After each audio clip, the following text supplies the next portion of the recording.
Всем привет, меня зовут Сергей Нелло, и вы на канале Не Ной. У меня в мастерской в работе Hyundai Tiburon. Этот Tiburon свапнут был на полный привод и почти турбирован. В какой-то другой мастерской и ко мне он приехал на доделку всех тех недоделанных узлов, которые нужны для того, чтобы машина поехала. А это практически все системы. В прошлый раз мы уже сделали топливную систему. Я разместил топливный бак, алюминиевый топливный бак, в багажнике этой машины, установил противоотливную станцию, насос, фильтра и все магистрали. Все это подключил. А все потому, что во время свапа на полный привод была задумана вот такая вот конфигурация выхлопной системы, кардана и вообще размещение заднего редуктора и заднего подрамника. Я так понимаю, что штатное место для бака было специально не задействовано для того, чтобы разместить все системы полного привода как можно компактнее. То есть редуктор сделан на кастомном заднем подрамнике и поднят как можно выше в кузов. Кардан из-за этого тоже поднялся высоко, и все это, в принципе, легло в свои горизонты. Но вот баку здесь было, штатному баку, разместиться негде, и его место заняла вот такая вот выхлопная система. Замысловатая, интересная, красивая выхлопная система. Поэтому бак у меня размещен в багажнике. Топливные магистрали я дотянул до подкапотки. Здесь все разместил. Под капотом этого Тибурона расположен мотор от Mitsubishi. Это 6А13 Twin Turbo. Ну, точнее, он был Twin Turbo. Сейчас он стоит на одной большой турбине. И я привел сюда все топливные магистрали. Разместил все это, подключил к топливным рейкам и установил топливный регулятор. В общем, топливная система вся работает. Ну и в прошлый раз я спрашивал, какое же узкое место осталось в этой топливной системе. Вроде как мы все подготовили, но вот этот соединитель двух топливных рейк еще остался штатным, и под него я сейчас заказал фланцы и буду переделывать его под больший диаметр, потому что топливные рейки у нас соединены последовательно. В первую топливную рейку топливо приходит на полном сечении, а магистрали во вторую уже через вот эту тоненькую трубочку проходит остаток, что не очень-то хорошо, поэтому это исправим, и, в общем-то, тогда будет полностью рабочая мощная топливная система, и притом гибкая к модификациям. Ну и что же мне предстоит сегодня? Предстоит мне не менее важная работа. Мне надо модифицировать систему охлаждения. Она частично была уже собрана. Но учитывая, что машина такая вся спортивная, то сделали тут такой баш-бар алюминиевый. На него установили алюминиевый радиатор и подвели патрубки от мотора. Но вот не нравится мне во всем этом деле это вот эти вот такие алюминиевые магистрали. Это, конечно, мощно, это, конечно, по-гоночному, но как-то совсем не фэншуйно, не красиво. У радиатора выходы расположены совершенно в другой стороне. Ну, взят какой-то универсальный радиатор, это нормальное дело. Но вот я хочу переварить все эти входы и выходы так, чтобы все располагалось как штатно, и штатными аккуратными патрубками, ну, силиконовыми, может быть, было все соединено. Также мне предстоит сделать полную обвязку турбины. Ну, как минимум, подключить ее саму, потому что она вот не надета на свой фланец. Я еще не знаю, почему, придется открутить да посмотреть, как бы не оказалось здесь какой-то засады. Мне надо подать сюда систему охлаждения, мне надо подать сюда масло и его слив, и, возможно, еще подключить ГУР. Не знаю, успею ли я это сделать в этой серии. Так что вот такие работы меня ждут в сегодняшней серии. Кому это интересно, подписывайтесь на канал, будут еще и будущие серии. Мы должны все-таки запустить эту машину. Есть еще параллельно несколько других проектов с таким же мотором 6А13. Это Эклипсы. Переходите по ссылке в описании. Там будут указаны плейлисты с этими проектами. Так что подписывайтесь на канал, а мы продолжим.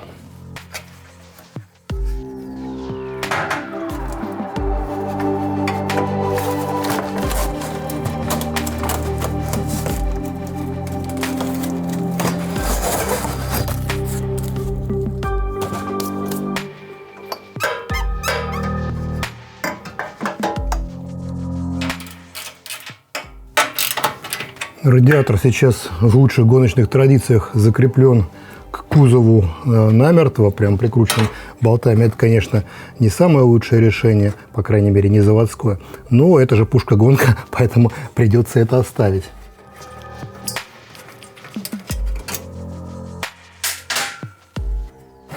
Вот такое вот верхнее крепление сделано под радиатор и под замок капота. И вот, в общем-то, сам радиатор.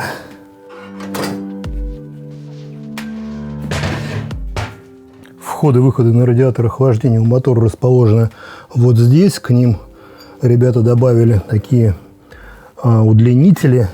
Но я так понимаю, чтобы обойти немножко систему выхлопа, которая лежит очень рядом. Но вот проблема в том, что они не развальцованы, и первый же запуск мотора, первое же давление в системе, все патрубки слетят, какими бы хомутами это бы не было обтянуто.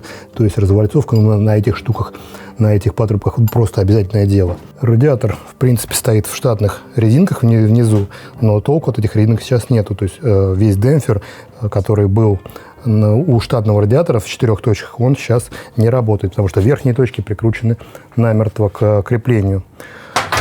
Сам радиатор, вот он имеет такую конструкцию. Ну и, конечно, сразу бросается в глаза то, а почему бы не переместить вот эти выходы на эту сторону, раз уж вся система охлаждения приходит сюда. Ну и, соответственно, входы также перенести на эту сторону. Мне кажется, вполне логичное решение, которое я первым и сделаю. Я сейчас перенесу все эти входы-выходы, переварю их на радиаторы, для того, чтобы все было короткими патрубками соединено практически как штатно. И не было никакого колхоза. Также придется все эти трубы развальцевать. Вот сейчас без радиатора очень хорошо видно текущее расположение всех патрубков охлаждающей системы.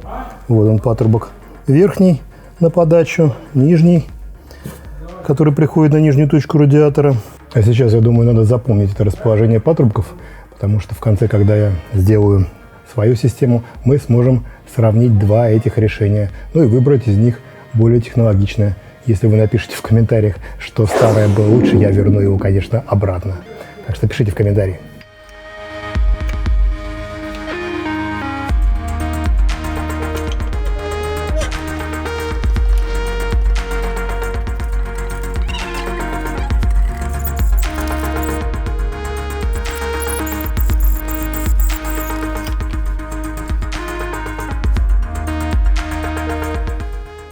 Но если общее понимание, что делать что-то надо, есть, то как это конкретно здесь делать, абсолютно нет.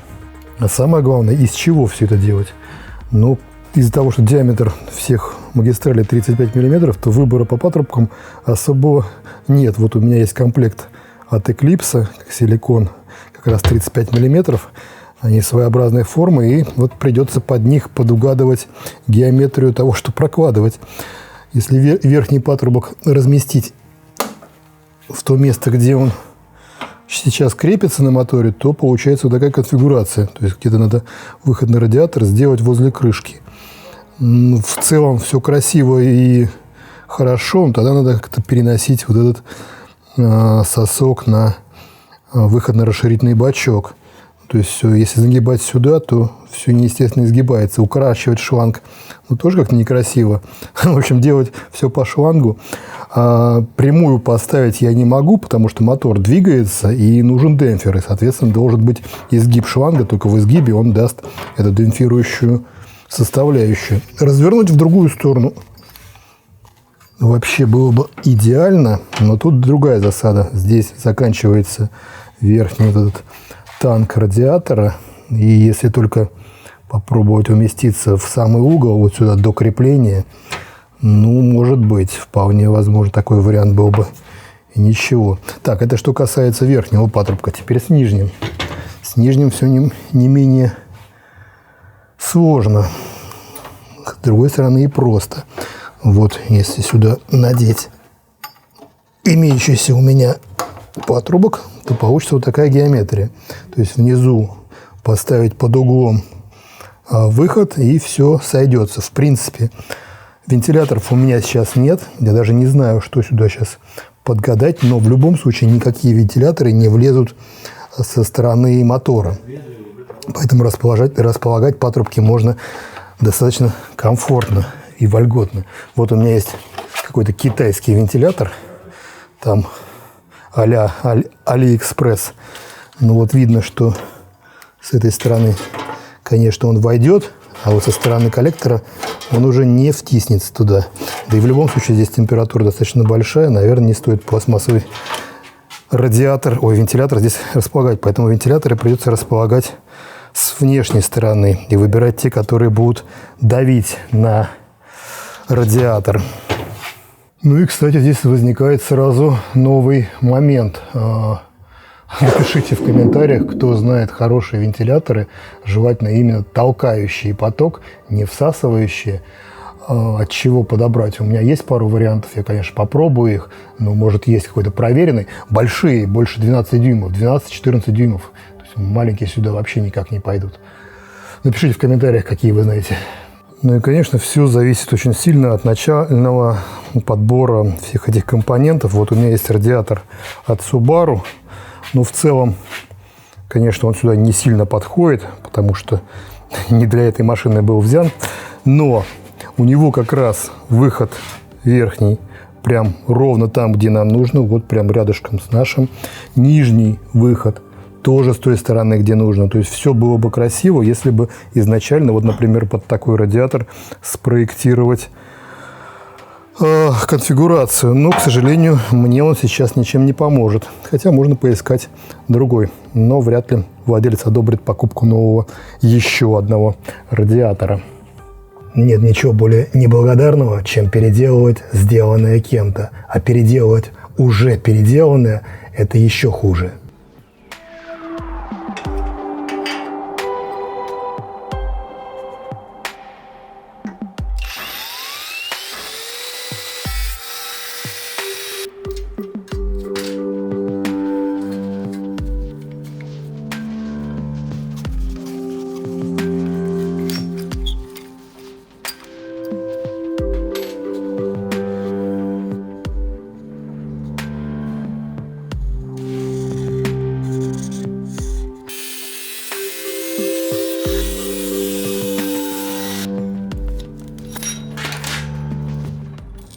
Для того, чтобы перенести все входы и выходы на радиаторе, их, конечно, приходится отпиливать. При этом, конечно, полностью нарушается технология изначально создания этого радиатора. Приходится куски высверливать, выпиливать, на их место вваривать новые, развальцовывать эти патрубки и в итоге заваривать старые отверстия в радиаторе, чтобы была сохранена герметичность. При этом бы хотелось еще максимально уменьшить количество стружки, которая попадет внутрь радиатора, потому что оттуда его потом вытаскивать не самое приятное занятие. Поэтому приходится частично резать кверх ногами.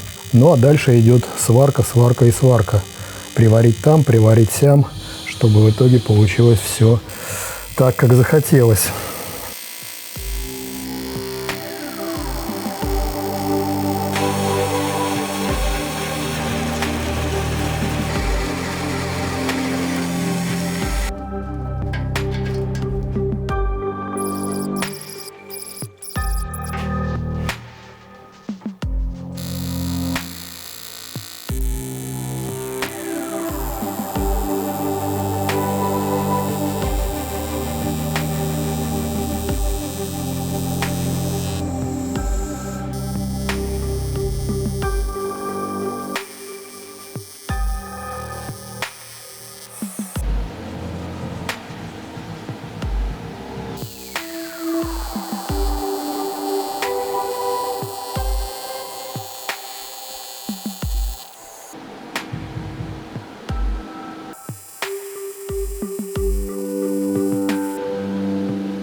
С патрубками и печкой, как всегда, все сложно. Есть, конечно, на AliExpress целый комплект под 6А13, но он стоит космических просто денег, поэтому приходится подбирать из того, что есть в наличии, а это обычно что-нибудь типа Lancer Evolution или Eclipse. Но даже сложная форма этих патрубков, в принципе, позволяет подобрать их, потому что на всех машинах такая непростая форма, и выходы, и входы на печку, и с мотора примерно в одном и том же месте. Силикон, наверное, в этих системах будет предпочтительнее, чем обычные патрубки, потому что обычно в этой системе охлаждения поднимается давление, и силикон его прекрасно держит. То есть, если крышку поставить в 1,3 бара, то силикон не надуется, что не скажешь о родных патрубках, тем более о бэушных патрубках. На мой взгляд, в итоге все расположилось довольно симпатично. Патрубки легли прям как штатные. Сохранился изгиб для демпфера. Вот здесь такое место крепления. Старое место заварено, нижнее также заварено, и нижний поворот. Ну, кстати, пришлось даже использовать частично тот участок, который уже был сделан ребятами до этого. Также я подобрал силикон для патрубков печки. Вот. Такие получились шланги. Это еще не окончательная конфигурация. Есть вариант с немножко другим расположением патрубка. Все дело в том, что здесь очень близко находится коллектор, и хочется как можно выше поднять от коллектора сразу шланг. То есть вот этот шланг очень хорошо поднимается, но он не очень хорошо изгибается дальше. Вот этот шланг поднимается хуже, но хорошо изгибается дальше к печке. Ну вот, в общем, два варианта у меня есть сейчас на установку шлангов для печки, но в целом уже все готово. Я, к сожалению, не могу заглянуть в будущее и прочитать ваши комментарии по поводу выбора вентиляторов, но надеюсь, что вы написали мне и дали дельные советы. В следующий раз я обязательно их учту. А пока я выбрал вот такие вот вентиляторы, хотя, в принципе, расскажу я о них лучше в следующий раз. Сначала прочитаю ваши комментарии. Поэтому очень надеюсь, что они будут.